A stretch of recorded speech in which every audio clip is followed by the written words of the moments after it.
और एक बड़ी खबर आ रही है खेल से जुड़ी हुई। भारत इंग्लैंड पहला टेस्ट मैच, जी हां, दूसरी पारी में भी ऋषभ पंत का शतक देखा गया। पहली पारी में ऋषभ पंत ने जो रन बनाए थे वो भी ऐतिहासिक रन बनाए थे। पहली पारी में ऋषभ पंत ने 134 रन बनाए और केएल राहुल भी सेंचुरी लगाकर क्रिच पर मौजूद हैं। मनोज जोशी हमारे स्पोर्ट्स एडिटर इस वक्त हमारे साथ मौजूद हैं। मनोज जी, क्या कहें?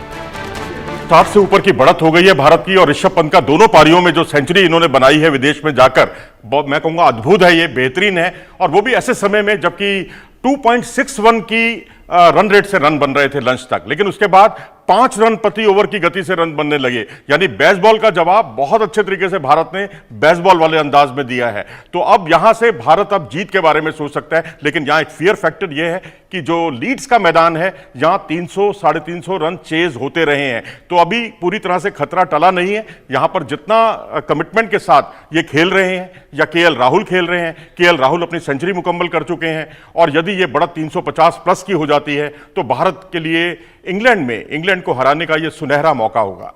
केएल राहुल ने अपना 9वां शतक लगाया और आप जिस खतरे की बात कर रहे हैं उस खतरे को टालने के लिए अभी और क्या करना होगा? देखिए, इनको क्रीज पर टिकना होगा क्योंकि जिस अंदाज में, जिस तरह से इंग्लैंड के बॉलर्स, खासकर उनके बेन स्टोक्स चढ़कर गेंदबाजी कर रहे थे और बाकी गेंदबाज हिट द डेक गेंदबाजी कर रहे थे और उससे उन्हें कामयाबी भी मिल रही थी। तकरीबन 150 के रनों में 3 विकेट उन्होंने भारत के उखाड़ दिए थे। उस वक्त थोड़ा सा खतरा मंडराता हुआ नजर आ रहा था। ये वही ग्राउंड है लीड्स का जहां बेन स्टोक्स ने 2019 में अपने दम पर हारा हुआ मैच जितवाया था। 9 विकेट गिर गए थे। उसके बाद उन्होंने आखिरी बल्लेबाज के साथ मिलकर यह भागीदारी को अंजाम दिया। बल्लेबाजी भारत के पास है, लेकिन हमें पहली पारी का जो कड़वा अनुभव है वो नहीं भूलना चाहिए।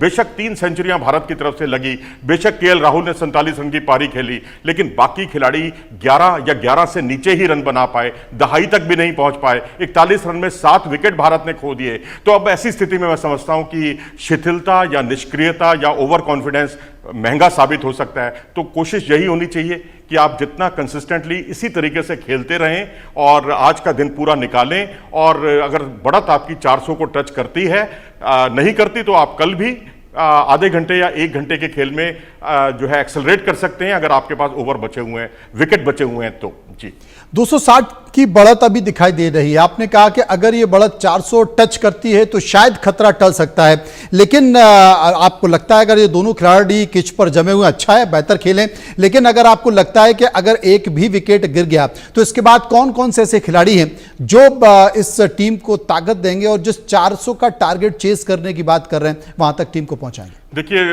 बाकी बल्लेबाज जो आपने बिल्कुल दुखती रग पर उंगली रख दी है, क्योंकि बाद में जितने भी बल्लेबाज हैं आपके, वो पहली पारी में सबने निराश किया था।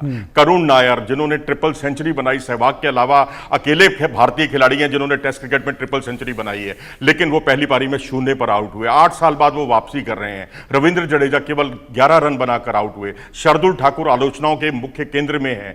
तो मैं तो कहूंगा कि ये जोड़ी जितना बेशक अगर एक्सेलरेट नहीं कर पाती ना सही, लेकिन रन बनाते रहें, क्रीज पर टिके रहें। केएल राहुल का क्रीज पर टिके रहना बहुत जरूरी है, क्योंकि अगर वो टिके रहेंगे तो दूसरे छोर से रन बनेंगे और बीच बीच में वो भी अपने आईपीएल वाले अंदाज में चौके छक्के लगा रहे हैं। चौके तो कम से कम लगा ही रहे हैं बहुत तेज रफ्तार के साथ। तो यहां पर 350 रन मैं समझता हूं एक विनिंग स्कोर हो सकता है, क्योंकि रफ पैचेस भी बन गए हैं दोनों छोर पर। और इसीलिए यहां पर परिवर्तन के तौर पर जो रूट को लाया गया था कि वो दोनों तरफ जो है गेंद को मूव कराते हैं, वहां से वो विकेट चटका सकते हैं। लेकिन यहां मैं समझता हूं कि ऋषभ पंत के सामने सारी रणनीतियां, केएल राहुल और ऋषभ पंत के सामने उनकी विफल होती हुई नजर आ रही हैं। अब मनोज जी, बीसीसीआई कई सारे एक्सपेरिमेंट कर रहा है भारतीय टीम में। आपको लगता है कि ये एक्सपेरिमेंट जो हैं वो टीम को मजबूती प्रदान करेंगे या फिर से आलोचनाओं का शिकार होना पड़ेगा? देखिए, एक्सपेरिमेंट करना अब आपकी मजबूरी भी है। विराट कोहली नहीं है, रोहित शर्मा नहीं है आपके पास, तो ऐसी स्थिति में यंगस्टर्स को खिलाया। हालांकि अभी तक वो प्रयोग कामयाब नहीं हुए हैं, लेकिन कभी विराट कोहली ने भी अपने करियर की इसी तरह शुरुआत की थी, रोहित शर्मा ने भी की थी। रोहित शर्मा को तो पहली सेंचुरी बनाने में भी बहुत लंबा समय इंतजार करना पड़ा था। लेकिन वही है, जब तक आप उनको मौका नहीं देंगे युवा खिलाड़ियों को, क्योंकि इनमें हुनर की कोई कमी नहीं है।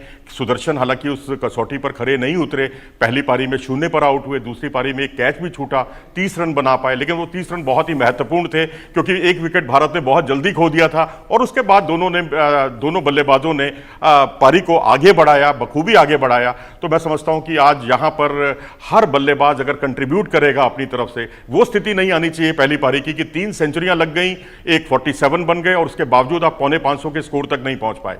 इंग्लैंड को देखिए, वो हमारे स्कोर के बहुत करीब पहुंच गए थे, जबकि उनकी तरफ से केवल एक सेंचुरी लगी, एक 99 रन की पारी की देखने को मिली। यानी मुकम्मल तौर पर जो है आपके बाकी बल्लेबाजों का कंट्रीब्यूशन बहुत अहम मायने रखता है और सबको कंट्रीब्यूट करना होगा यहां पर, अगर इंग्लैंड को हराना है तो। क्योंकि सेना देशों के खिलाफ अगर हम पिछले 5 साल में देखें तो ऋषभ पंत का परफॉर्मेंस इंडिया में नंबर 1 है और दूसरे नंबर पर, यह तब है जबकि विराट रोहित दोनों खेला करते थे। इन 5 सालों में अगर आप देखें तो दूसरे नंबर पर केएल राहुल का प्रदर्शन है और ये दोनों जो हैं शतकवीर बिल्कुल अपने बुलंद इरादों की तरह अभी क्रीज पर डटे हुए हैं। उम्मीद करनी चाहिए कि यहां से स्कोर भारत का 350 की बढ़त को पार करे, जितनी जल्दी पार करेगा उसके बाद बाकी के खिलाड़ी एक्सेलरेट करके इसको जो है 400 के स्कोर तक पहुंचा सकते हैं। बिल्कुल आपने सही कहा, 260 की बढ़त पर हैं, 350 को पार करेगा, 400 तक पहुंचाएंगे तभी खतरा टलेगा। बहुत बहुत शुक्रिया।